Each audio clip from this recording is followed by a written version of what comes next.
Magandang araw, Pilipinas! Ito ang Valiente News hatid sa inyo ng Office of the Vice President.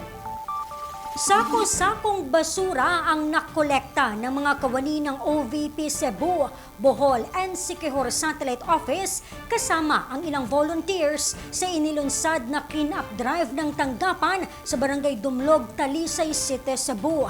Si Brian Latasa sa report.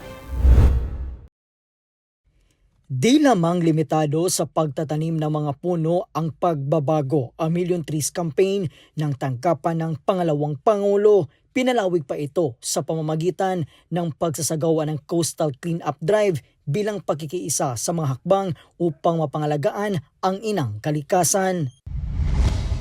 Ang OVP Cebu, Bohol and Siquijor Satellite Office ay nagsagawa ng paglilinis sa baybayin ng Sitio Kagang, Barangay Dumlog, Talisay City, lalawigan ng Cebu. Naging kaagapay ng tanggapan sa aktibidad ang ilang volunteers mula sa iba't ibang sektor at lokal na pamahalaan ng Talisay. Isa sa mga lumahok ang isang retiradong sundalo. Aniya, mahalagang makialam at pangalagaan ang inang kalikasan. Kay kinimanggod ang atong gibuhat in support ni sa environment nato, sa atong kalikupan, kunya sa climate change. Kay ilisod man kayo og dili ta magpakabana, dili ta man limpyo sa atong lugar sama sa coastal cleanup ug uban pa nga mga activity ubos sa Office of the Vice President ni Inday Sara Duterte. Sako-sakong mga basura ang nakuha ng tanggapan ng pangalawang Pangulo sa isinagawang coastal cleanup dito sa isang coastal barangay sa Talisay City, lalawigan ng Cebu.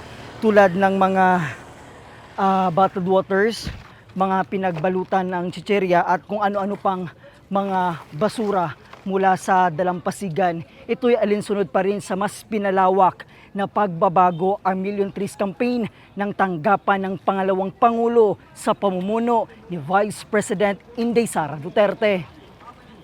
Ipinagpapasalamat at suportado naman ng Barangay Dumlog ang mga environmental initiatives ng tanggapan ng pangalawang Pangulo.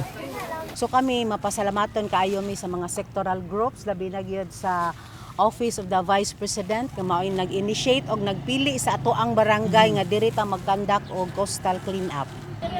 Sa tulong ng mga satellite office, patuloy na pinagsisikapan ng tanggapan na maiparating sa mas maraming Pilipino mula sa iba't ibang bahagi ng bansa ang mga programa, inisyatiba at serbisyo ng tanggapan ng pangalawang Pangulo. Mula po rito sa Talisay City, lalawigan ng Cebu, ako po si Brian Latasa, ang lahat para sa Diyos, bayan at pamilyang Pilipino. Valiente News. OVP nagsagawa ng tree planting activity sa Balanga, Bataan. Yan at marami pang mga balita ang dapat abangan dito lamang sa Valiente News.